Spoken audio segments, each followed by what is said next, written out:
If you know anything about West Seattle, you will recognize the last name Schmitz. While the name is known, the story behind it is less so. The standard bearer of the name for decades now has been Vicki Schmitz, and in a conversation with Westside Seattle, we explored her personal history and how the Schmitz family came to be woven into the fabric of the West Seattle community. Vicki Schmitz Block. What do you go by now? I go by Vicki Schmitz Block if I have to. Mostly just Vicki Schmitz. My children are Schmitz, and I was a Schmitz for the longer period of time. So it's very confusing often. What was your maiden name? Lee, L-E-E. So you were Vicki Lee. I know. Someone once told me that was a fake name. It sounded like a burlesque name. Well, it sounds like a movie star Pinky name. Lee or something, but yeah, very short. That's great. Well, you have a long history with West Seattle, and everybody knows the Schmitz name. So tell me about not only your personal history, let's start there, and then we'll move on to how you came to be part of the Schmitz destiny. Oh my goodness. Oh, okay. I was born in 1940 I have to say, I was so fortunate to be born to such great parents. Anyway, my dad was a policeman and a King County sheriff. My mother was the consummate homemaker. She had had nurses training but didn't like it. Didn't trust doctors, which I thought was really odd. Anyway, I was born in, I think we lived in Riverton Heights then. And when I was 5, we moved to West Seattle. My dad finally found a nice house that he could afford. And as a King County sheriff, you know, salaries were not all that much. But like anybody else, they saved their money and bought a cute house at the end of 44th and Graham Street. It's still there. So I can take my kids by and go, that's the house I grew up in. Anyway, when I was 8, my father was hired by he was hired by the city of Kent to be their first chief of police. At that time, Kent was, you know, a very small agricultural town. And they'd had a part-time police force and a part-time fire department and all that sort of thing. But in that era, they decided they better get serious. So they had a civil service board set up in Kent. Anyway, they recruited him, and he went out as the first chief of police. Well, as a kid from West Seattle, I can tell you, my brother and I, younger brother, he was Robert E. Lee Jr., by the way. When we first saw Kent, it was from the East Hill, where my father had driven out to show us where we were going to be moving to. And we looked down and the whole valley was flooded. I mean, in those days, the Green River Valley flooded, you know, in the spring. And so, and I'm thinking, where am I going to roller skate? All the sidewalks. Where on earth am I going to roller skate? And my brother. How old were you at that time? 8. Oh, wow. And anyway, my brother and I didn't want to move anyway, and we were just panicked. And so my brother and I sat in the back seat of the car, and it didn't say very much. And my brother said, I think we better get a boat. He's 6 years old, you know. So we moved to Kent, and it was such a change as a kid, but kids adapt right away. And I was in 3rd grade, and the school I went to was only about a block away. And so I had a glorious childhood in Kent. Now, I say that because everybody knew everybody. And you couldn't walk anywhere without somebody who knew you see you. So there's no chance of you getting into trouble or doing something that was wrong, because they would call your parents, okay? And that was the end of that. My brother loved Kent because you could still go duck hunting, and you could go out in the woods and, you know, shoot guns and things like that, and he loved doing that. So I had a glorious childhood and a glorious... When did you come back to West Seattle? I came back to West Seattle in 1980 or 81. Oh, wow. So it was a long time you weren't in West Seattle. Well, I was in West Seattle and then Kent, and then from Kent, I went to the University of Washington. Oh, I see. And I always lived in Seattle from that time on. So I went to school in 1957 at the UW. And I always lived in Seattle. I've lived in most zip codes in Seattle. And there's not What did you study at the University of Washington? Oh my goodness, I studied English mostly, and tried to survive, because I thought I was okay from an intellectual smart standpoint, because I went to a small high school and I was one of the top students in Kent Meridian. I got to the university and I went, oh my God, these people are really smart in here. I mean, I had to buckle down and study. Fortunately, my older cousin Diane she was a junior, and she taught me how to study. I mean, I wouldn't have made it through if it hadn't been for her, really. So I was always grateful. And then I lived in one tenement after another in Seattle because, I mean, it would be 1961. Who had any money? Nobody did. And that was just fine. So I was going to teach, and I did my student teaching with my roommate at Mercer Island High School. And she taught for 30 or 35 years. I did my student teaching and went, I've made a big mistake. What was I thinking? I don't want to be a student teacher. I do not want to be a teacher and be in a high school. I just went, oh my God. So anyway, I decided I would do something else. I still had the degree. Had you met any men by this time? No, not really. Well, I mean, just very casually. I see. Very casually. But eventually you'd meet somebody named Schmitz. Yes, indeed, I did. And so I was single in town in Seattle for umpteen years, and I actually had met Alan, excuse me, I'll take that back, Alan in 1960, as a matter of fact, because he dated my roommate at the time. And, very casually, and would come to our apartment, pick her up, and take her out. And, I was usually had my head wrapped in a towel or had pink curlers on it or something. And that was it. But I would see him over the years around town because Seattle was a really small town at that time. And I would see him at various events. He would say to me, I would say to him, hi, Alan, how are you? It's Vicki. And he'd go, oh yeah. I mean, never remembered my name. Really? Never. So this goes on. This is Alan Schmitz. Alan Schmitz. Until 1968. A day that will live in infamy now. What was that day? Well, my other friend and I, Gail, were at the Dublin House, that great restaurant in downtown Seattle, having lunch. And she had dated Alan as well. Okay, all my friends had dated Alan except me. And so we're having lunch and she spots Alan in the restaurant. And she goes, well, there's Alan over there. I'm going to go say hello. And I go, okay, fine. So she goes over, talks to him. And his lunch partner came over to talk to me and was, giving me the hustle and raspberry and all that sort of thing. And I didn't think anything more about it. However, that night, Alan Schmitz called me and said, hello, this is Alan. And I said, Alan who?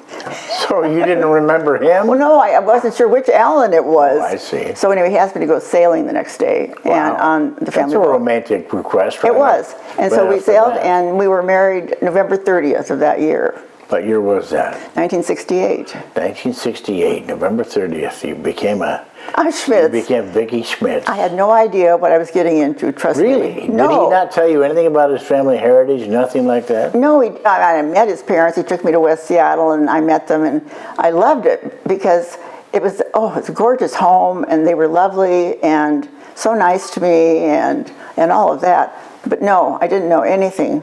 I mean, I look back on it now, and I think, oh my gosh,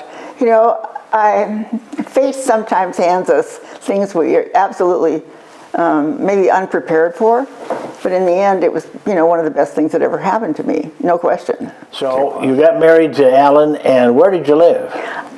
I lived on Queen Anne at the time. He lived in Madison Park. He had a really nice apartment in Madison Park, so we were there for about a year, and then we moved to.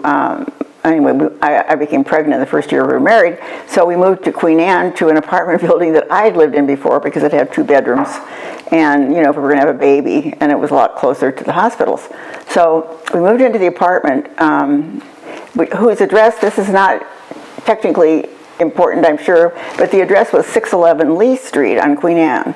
And my last name was Lee when I lived there, so it was pretty spiffy for me to be Vicki Lee, living at 611 Lee Street in Seattle. Anyway, moved back there. And then we had the baby, and Alan says, no, we got to have a house. So we bought a house on Magnolia and lived there until 1980. All right. Tell me more about when you moved back to West Seattle. You came here in 1980. Well, yes, we moved into the Schmitz family home at 4400 Beach Drive, which the Schmitzes have been there since 1920. Wow. And what had happened to them? Well, they were older. I mean, it would be Alan's parents lived So there. you moved in with his parents in No, his 1980? father was dead. His mother needed help, Oh, I and see. she wanted Alan to have that house. And that was, she bought houses for her two daughters, but Alan was the last one to get married, and so she wanted him to have that house. Well, I can tell you that living on Magnolia in my nice little neighborhood, thinking that I had to move to West Seattle to move in with my mother-in-law, was absolutely the last thing I wanted to do. Why would just like two small kids move in with my mother-in-law? Okay, it's a nice house, but I'm still in with my mother-in-law? Well, we did, and it turned out to be one of the best things that ever happened. Really? Oh yeah, absolutely. Why was that? Well, because she was delightful, even though she was, declining, but she was a brilliant, entertaining, charming woman. Oh my gosh, I learned so much from her. And the kids, it's like anything else. It's good for them to have some, I want to say, what's the word? Anyway, some distress in their life or something go like they don't want it to go, because they learn too, and they adapt. Makes sense. Absolutely. So I enrolled them in Holy Rosary grade school because they'd been at Fatima in Magnolia. And thank God, for those Catholic schools, oh my gosh, and the nuns and all those people that do that, they got a great education there as well. So anyway, it was, again, it was an adventure. Her dementia, progressed to a point, but still she was absolutely brilliant. And so we had a caregiver for her, and whose name was Richard. And she and Richard would hop in the car and go up to pick up my kids after school, because Holy Rosary is kind of a trek from Beach Drive. And they'd bring the kids back from school. And one day my daughter said to me, I said, well, how was it today, Julie? She said, oh, it was just fine. She said, Mom's didn't say anything crazy in the car. I went, oh, that's good. So anyway, so it was actually delightful. And, eventually she had to go up to Providence Mount St. Vincent. It got to be too much. And then we stayed in the house. But I would go up to see her and pick her up and bring her back to Beach Drive, because I thought that was really important that she still see that and be a part of it. But one day, I was sitting there combing her hair or something, and I said, just a minute, I'll be right back. I need to go get a hairbrush. And so she sat there. So I went up, got the hairbrush, came back down. She looked at me and said, who are you? Oh. And I said, well, I'm Vicki, Alan's wife. And she said, what? And I said, oh, you probably just forgot, that thing. She said, I wouldn't forget a thing like that. Oh, wow. Oh. So anyway, I then realized, that how that creeps into people and how dreadful that is. So anyway, I went, okay, well, it's just one of life's learning experiences. Indeed. Yeah. But at some point, Alan acquainted you with the Schmitz family legacies, with what the Schmitz family had done in West Seattle, what they'd meant to West Seattle. What was your initial impression about learning their commitment and role in West Seattle? Oh, I really didn't, before I lived in West Seattle and was around Mrs. Schmitz and the other Schmitz relatives, I didn't fully understand the Schmitz family, nor did I understand the impact that they'd had and how they were completely devoted to public service and giving back. I mean, I had never met people like that who, they'd been immigrants. They'd come to Seattle in the 1800s. Ferdinand Schmitz came in, let's say 1880 something or other. His wife from Germany came to meet him and get married in 2 days after the Seattle fire, which was in 1889. And when she arrived and they got married, she could still smell the smoke, see the ashes and the embers from the fire, and everybody in Seattle was sleeping in tents up by, what the old federal courthouse, which is between 5th and 6th on maybe Seneca or something. And that's where their tents were, and they stayed there for a long time. They're sleeping in tents. Yeah, everyone in Seattle was. Wow. So anyway, from that, Ferdinand Schmitz was a delightful man, just charming, and he met people and formed partnerships and did a lot of business and ended up owning the Butler Hotel in Pioneer Square, which was the eminent premier hotel in Seattle at the time. So in 1900, he owned the Butler Hotel, and the Butler Hotel was like the Olympic Hotel used to be. Anyway, at that point they had purchased a home, and they lived at, their first home was at 3rd and Pike in downtown Seattle, and 3 of their children were born in that house. Dietrich was the oldest one, and let's see, he was 9 or something. Anyway, and then Henry, who became president of the University of Washington, Dr. Henry Schmitz, was born 2 years later, and then Emma, their daughter, was born 2 years later. So these births took place in 1890. So that's when they lived there, and their children were born. Then they moved up to a house on Madison that was, quite large, and they had their 3 children there, and then 3 children from Germany, from his brother, came to live with them because they had been orphaned in Germany. So now you have 6 kids living in the Schmitz house. And at that point, Mrs. Schmitz said, "We can't stay here. It's just not good with 6 kids." And so they found a place on Alki, quite near where Emma Schmitz Viewpoint is. It's actually at the bottom of Jacobson Road when it hits Beach Drive. And so they camped there for 2 or 3 summers. They built these platforms and put up these huge army tents, and all these kids, What year was this?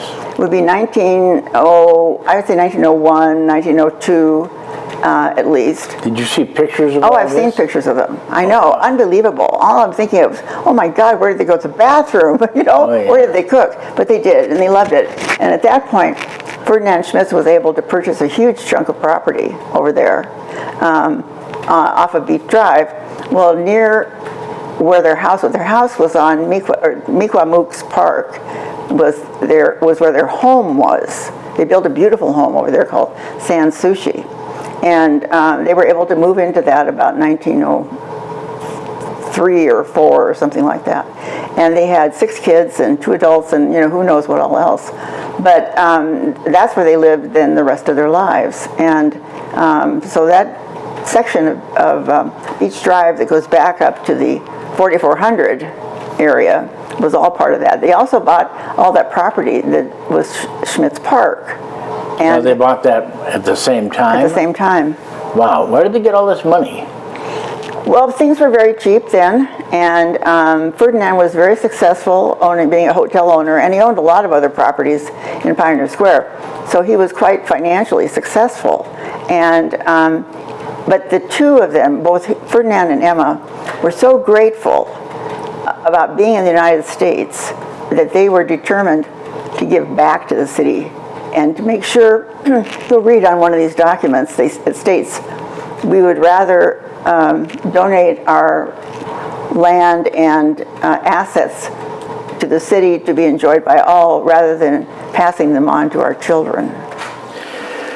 So what does it feel like to have a place called Schmitz Park named after the Schmitz family and Emma Schmitz Memorial Viewpoint, and how does that feel to you? Well, it felt odd at first because I didn't know anything about the Schmitzes really when I married Alan. I just didn't. And so over the years, I really grew to appreciate the importance of what his family had done. They were, the grandparents especially, and also their children, my father-in-law and his siblings, they were determined always to give back. I mean, their role in life was to be successful, that's for sure, but to be of service to this community, because this community had given them everything that they never could have had in Germany. It was impossible. My Ferdinand Schmitz was the 2nd son, not the 1st son in his family. He had an older brother, Carl, and the Schmitz family had a mill and bakery supply business in Germany that they'd had for generations. But Ferdinand, being the 2nd son, was not going to get any part of that business. It only went to the 1st son. So at the age of 16, he knew he had, I can't believe 16, he wanted a better future. And so he left home, got himself to Liverpool, how I'll never know, got on a ship as a stowaway that was going to New York, and that's where he wanted to go. Halfway across the Atlantic Ocean. Of course, he was found by the crew, and he was put to work on the ship. And they got into New York, and then he was to go back to Germany. They were going to take him back to Germany. They deport him? Yeah. And and so he was touring in New York with some of the crew, and they stopped in a bakery somewhere. And okay, he's 16, and it was a small bakery and owned by a couple, and I don't know, I think that they must have been German, because otherwise the language thing would have been, he didn't know English at that time. Anyway, so he's in the bakery, and the woman, the bakery owner's wife, was waiting on them, and she incidentally had on a hoop skirt, which women wore in the 18 whatever year it was, and she could tell that he was distressed and that something was wrong. Didn't really know what it was, but anyway, the crew's jovial and they're having a good time, and somehow the crew leaves, and they don't know that Ferdinand is missing for a few minutes, and so the bakery owner's wife, I'll call her Mrs. Bakery, said, "You come here, get behind the counter. When they come back looking for you, get under my skirt." Okay, this hoop skirt.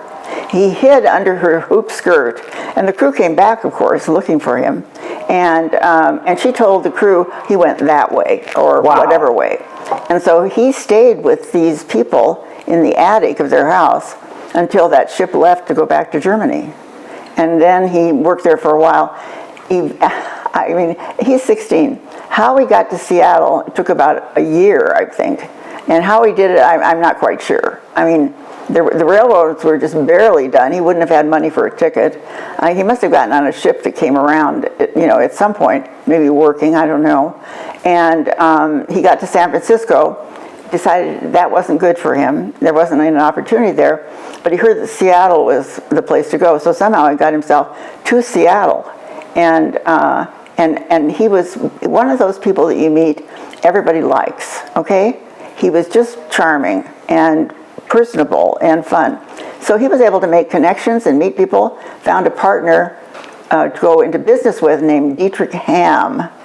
Dietrich Hamm, Hamm, which is where the family name Dietrich came from, my father-in-law's name and my son's name now.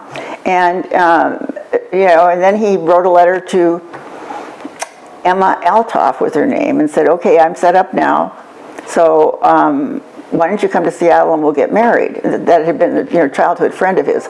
They'd been corresponding all the time that he was gone.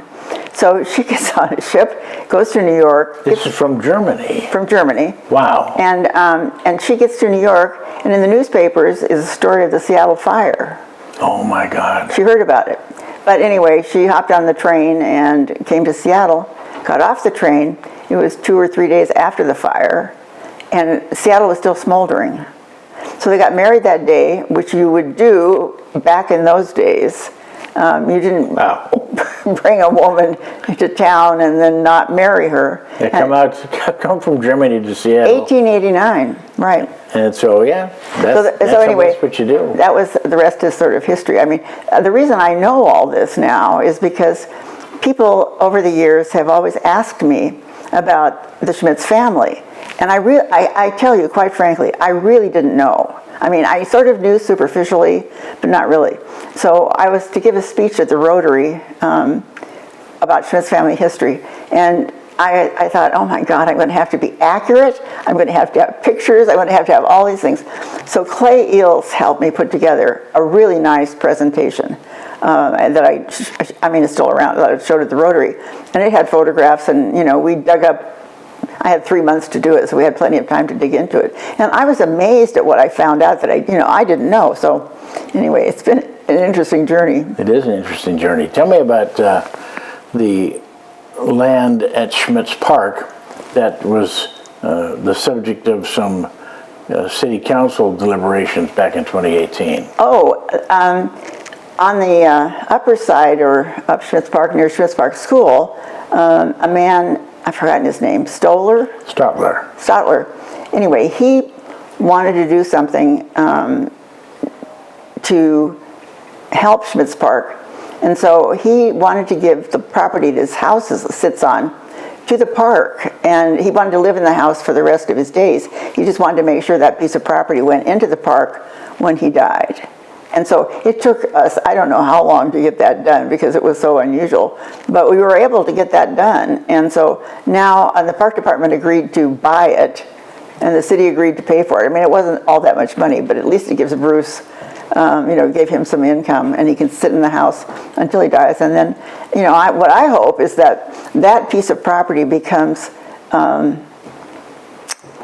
an anchor or a symbol, I think, to other people to think, maybe they could donate something to Schmitz Park to expand it, because it really is a lovely park, but it's very isolated and difficult to get into, and there should be an entrance from where Bruce is, especially for handicapped people or older people, and a viewing site so you can at least look in even if you can't walk through it. So that was what we hoped would happen. Interesting.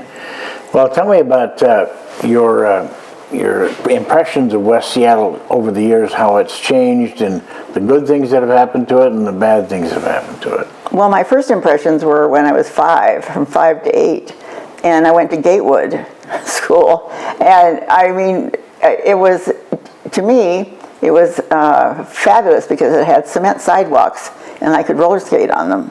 And, everybody used bicycles, and you could get on the bus and go downtown for a dime. And often, during that period, I would get on the bus after going to school at Gatewood. Okay, I'm 6, 7, 8, take the bus downtown Seattle to meet my mother at Frederick and Nelson's. And that wasn't unusual. I mean, we all did the same thing. So West Seattle, although it has not changed that much in terms of the landmarks that are here, I mean, the steel mill, the junction, Husky Deli, landmark, the parks and things that are here. In the last, I would say, 10 years or 15 years, maybe more, incremental, it's changed enormously in terms of density. There aren't any more parking places on the streets anywhere. The density has increased so much with apartment buildings and condos. I'm not saying it's bad, I'm just saying it is. And we have a whole new population element of maybe under 40 people that are here, and they are bringing, an economic boom, I think, to the merchants. And because they shop in the junction, they walk in the junction, they're very active. I mean, we have that wonderful farmers market on Sundays now that is just fabulous. And you practically have to line up to get anything in the farmers market. So I think in many ways that's been a good thing. What I think is difficult now, especially for us old timers, is even getting to the places that we wanted to go, finding parking so that we can get into Husky. Now, instead of free parking there, you have to pay in the parking lot behind it, which you didn't used to have to. And so it's just more of a challenge. But you cannot beat those views from West Seattle. I mean, starting on Harbor Avenue and driving around Alki, for instance, and then coming up through Lincoln Park and Fauntleroy, which is where I'm living. I mean, it is one of the most beautiful places in the entire world to live. And I lived at, by the Fauntleroy Ferry Dock for 35 years. And I mean, you would never know when you walk on that beach. It's a saltwater beach with sand. It's hard to believe you're actually in a city. I mean, it feels like you could be in the San Juans. Where else can you find that in the city of Seattle? You can't. And you really can't. It's unique. Tell me about your meeting and marrying a man who also had a park named after him, Jack Block. Oh my gosh, I know. It's too much. Well, I worked at the Port of Seattle for a number of years, like 5 years in the 80s and up to let's say, well, anyway, it doesn't really matter. But I worked there, and then I went to work for King County. But during my time at the Port of Seattle, I loved that job. I worked as a planner downtown, and it was, oh my gosh, I was so thrilled, to be employed at that point in my life, and I met lots of great people. And Dick Ford, who was running the port at that time, came to me and said, I want you to go out to the airport and be the community relations officer. They didn't really have staff at the airport to do things like public affairs or community relations, and they thought that they should. I felt like I was being punished, sending away from the headquarters downtown. I went, okay, fine. So I go to the airport, and I absolutely loved working out there. Oh my God, it was just fabulous. I mean, where else could you be where the mission is so clear in any organization? You need to get the planes up and down and people in and out. That's the mission. And there's never a doubt about what you're supposed to be doing. Is that where you met Jack? That's where I met Jack. And I used to be the designated hitter to go with commissioners when they were giving speeches around town. And I had a slideshow that I would take with me, and Dick trusted me to do this. And so I would often accompany any commissioner that was asked to speak somewhere, whether it was the downtown Rotary or the SeaTac Rotary or whatever it was. And that's when I first met Jack. He was a commissioner then. And I would, get my slideshow stuff, go pick him up, we'd go do the speech, and then I'd come back. And so I first met him then. And that would have been in the late 80s or something. And I laugh about this now. When I think about Jack, I would say that back then, I would think he would be I would never have thought I would ever be involved with him, ever, because he was so different than I was. I mean, he was a fun guy, and he was just full of himself. I mean, You weren't fun? Not in the same sense, I don't think, but he was interesting, and you never knew what was going to come out of his mouth, which is why they always sent me with him, I think. But anyway, we had a good time and got to know each other and so forth. And then I went to work for King County. And over those years, I knew Jack and his family and knew his wife and his kids and went to, I think 2 of them were married during that time, so I went to a couple of their weddings, as a matter of fact. But then I went to work for King County, and, I would still see him around town. So anyway, his wife died from complications of diabetes, actually. And so I know I wrote him a note. I might have sent flowers, I'm not sure. But anyway, one day I get a phone call, months later, from Jack Block.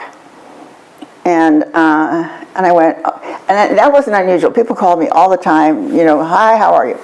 So he said, hi, I'm Jack. And he said, I've lost track of you, where are you, blah, blah, blah. So he said, well, let's meet for coffee or something. And I said, okay. Did you think he was romantically interested at that point? No, not at all. So I said, well, okay, we'll meet at Husky Deli, whenever it was. So we met for coffee at Husky Deli and, just chatted back and forth. And I said, well, it's really good to see you. Thanks a lot. Goodbye. And the next thing he did was call and ask me out to dinner. Oh. And he was a half hour late getting there. And never mind about that. It doesn't really matter. That's the kind of thing women don't forget. Anyway, he was charming and wonderful, and I had no intention of being involved with him. And at one point I said to him, look, Jack, I think you're really looking for a wife. And you probably need a wife. I am not the right person. I'm the last person that you should be wooing. And I'll tell you why. Wow. We are polar opposites. You're a liberal labor Democrat, okay? And I am not. I'm the other side of the spectrum. I have 2 kids, and I'm not about to, jump into bed, so to speak, with somebody who I'm dating. I just don't do that. So find someone else, okay? Because there are lots of people out there. Well, little did I know that was, I had no idea. He doubled down on his efforts with me. Oh, wow. And the next thing I knew, he was taking me out to meet his children and their families and so forth. I finally gave up. I did. I finally gave up. He was just too persuasive? He was, and he was, I don't even know what to say exactly. But being married to Jack Block was a delight in one way, but it was more of an adventure than it was a traditional marriage because we were both older. And anyway, we had an awfully good time during our marriage, and he was fun to be with. And I had never been on a cruise. I was 62, Jack was 68, I think, when we got married. Anyway, we weren't young. And I said to him, hey, listen, before we get married, we better both have physicals, because you don't know at this point what the story is. So we had these extensive physicals with the top doctors in town, whatever it was. And mine came through, you're just fine. with the same diagnosis I always get. You're just great, lose weight and exercise more. Okay? The same thing I've heard for years. With Jack, they found cancer in his colon. Oh no. With no symptoms at all. So therein started a whole other series of adventures with him. But anyway, you know, as I said to him once, don't ever think that I didn't save your life. When push came to shove and I really needed something to, you know. Good for you. Anyway, so we were married for 17 years. And of course, he already had the park named after him, the Jack Block Park. My son's comment on all this was, so my son Dietrich goes, so Mom, I understand now a lot more about you. Your criteria for husbands evidently has to be they have to have parks named after them. So you two did talk about the fact that you both had parks with your last name in it. Oh yeah, absolutely. Was that a Oh, we joked about it. It was just hilarious. Well, we loved it. It's sort of amazing, isn't it? Oh, it really is. No Just question. happenstance. And Jack loved it. And I did too. And, you know, we spent time at his park because it was on the way to Salty's. And we would go in and run around. And Oh yeah. anyway. You went to the Genesee Hill Elementary dedication. Mm-hmm. Why were you there? Well, because those were students from Schmitz Park School. And Schmitz Park School was the result of my father-in-law, Dietrich Schmitz, serving on the Seattle School Board. He was on the Seattle School Board from 1930 to 1962. He's the longest serving Seattle School Board member ever. And during that period, he and his family, you know, felt a real sense of service again. And the Schmitz Park School itself was on land that he had them donate to the school because there was no place for a school and there was a real need for it up there. So they donated, I don't know, 10 or 11 acres up there. And they donated it mainly in memory of their mother, Emma Schmitz. You know, that was the thought behind it. They didn't really donate it. They sold it to them for $1. Dietrich Schmitz, the ever astute banker, was not going to gift something, and it wouldn't be, you know, the title wouldn't be free and clear for the school district, so they sold it for $1. And it sat there for a while, but then the school district put portables on that site for quite some time. Yes. And they ran a really good school up there, and ultimately they were able to build a school, a really beautiful school building. And it's been the pride of that neighborhood, I think, all these years to be there. So when Genesee School was being planned, it was for the student body from Schmitz Park to move over there into that school. And so I was there as part of the move. The Schmitz family has been at every opening day of school for Schmitz Park ever since it opened in 62 or 63. There's been a Schmitz family member there. I understand that the Schmitz Park elementary land is subject to being reclaimed by the family or by the estate if they don't develop it. Is that right? That's what everybody thinks, and I don't quite understand how that originated. When I was testifying before the school board recently, because I've always been interested in school things, one of the things the district did was run quickly and look up how that transfer happened. And the transfer happened, and it was a sale to the school district. So the school district owns it free and clear. Although I think we could, you know, whenever I've dealt with them on that matter, I have also mentioned that. And, you know, it gives a little more creds to whatever I'm saying, I think. Understand. Yeah. Okay. What do you think is the future of West Seattle? What do you think is going to happen to the community, and what would you like to see happen? I think West Seattle will always be one of the most desirable places for many reasons to live in. But I do think that it's going to change in terms of, property values, and the old guard like me. I mean, there's tons of people in West Seattle who've lived there their whole lives. They might be in their 60s or 70s or whatever, that may be forced out of their houses because they can't afford the taxes on them anymore. And that's happening everywhere. It just isn't here. But I think that I think West Seattle is going to lose that charming quality it's always had of being a true residential community. And I don't know that that is going to disappear, because what will remain are mostly condos and apartments. I'm not sure. I cannot imagine that the charm of West Seattle would ever go away. The location will never go away. But whether or not the same, I don't think it'll have the same feeling. And I would like to turn the clock back to where it was when I, was younger, but that's not possible. And so we have to try to save and ensure that those things we really care about remain. And that's going to often take a battle. I mean, it just will. The economics of working today and having a business today and trying to run a business today are just extreme. I mean, it is not the same. It's not, mom and pop businesses just can't open anymore because it's too expensive with insurance and rent and all the other things that go with it. So is the future of West Seattle chain stores? Is that what's going to happen? I don't know. Are you a proponent of light rail? Do you favor light rail coming in so people can get into and out of West Seattle? Oh, absolutely. So that's a good idea. Oh, yeah, absolutely. Because access is the main artery of any place. And if you can't get there, you don't go. So, no, I think light rail is perfect. And it's going to be late coming to West Seattle, but that's all right. I mean, it will get here eventually. And I hope that there are enough families that remain that have their children in the schools here, so that our schools remain. But it's hard to tell at this point, isn't it, what exactly is going to happen. You know there are changes coming, and there are some things that we just can't control. You just can't. But I think that there are other things that are worth fighting for, and I think West Seattle's up to that battle, in many ways. This is a copy of the original deed, so to speak, of when Ferdinand and Emma Schmitz gave Schmitz Park land to the city.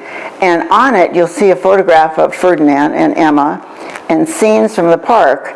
And it's signed by the Board of Park Commissioners and City of Seattle in gratitude for their gift. And it's interesting to read the signatures of who it was that accepted that gift at that time.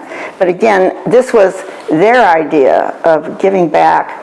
They knew what happened in Germany, that there were so few parks left for ordinary people to go into, that they were determined that they were not going to let that happen here, and that they could make a difference by contributing these 50 or 60 acres over a period of time. And the city was very grateful, and I look back and think in wonder of the joy they had and how much joy that park has given over the years to so many people.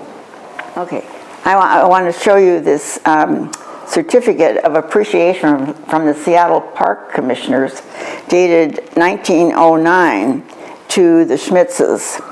And part of it says, "We cannot overlook one of the motives which prompted the donors, that is, that labor might be given to the unemployed, that hunger might not reach their wives and children.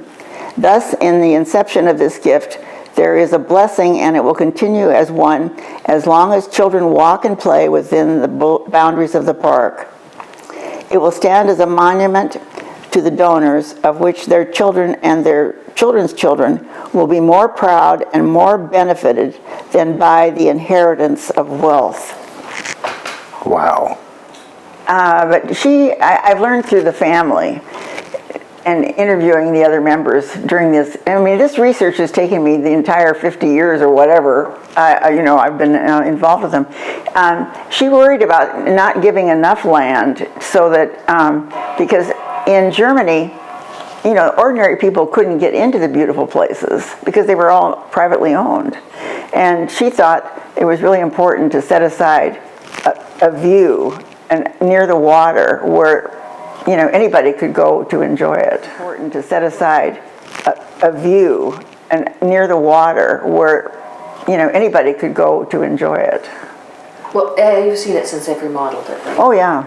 And it's stunning to me because Pat and I've gone down there and taken photos for years. Tell me about Emma Schmitz. Why is there a memorial viewpoint for Emma Schmitz?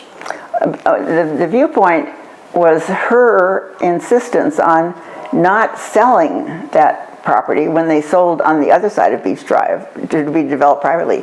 She was insistent that there be a path and adequate land for the public, just Joe public, to be able to access the beach and the water and the view. She had seen in Germany and knew what happened in the most beautiful places there. They were all privately owned, and the public had no access to them at all. And so even back in the day, when you would never think anyone would worry about that, she did. And she made sure that that swath remained in public hands. So it's owned by the park department now. So, and she gave it to the park department. I think the secret of life in many ways, at least my life, is called giving back. And it's an example that the Schmitz family set.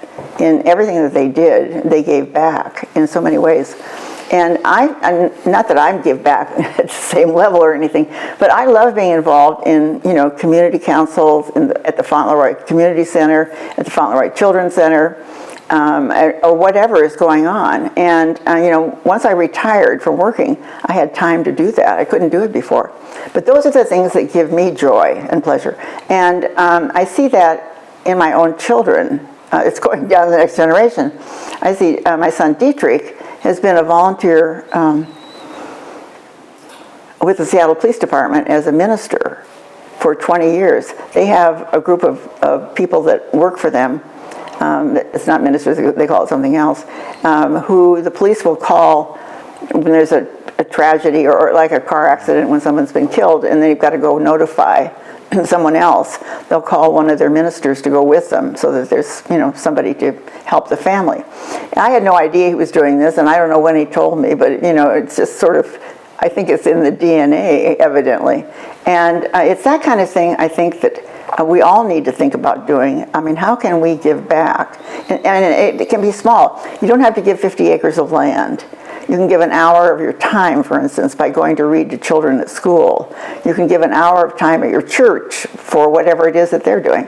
And that is what keeps me going. It really does. And that's what I really enjoy. And I'm proud to say that when people ask me, well, where are you from? I say West Seattle.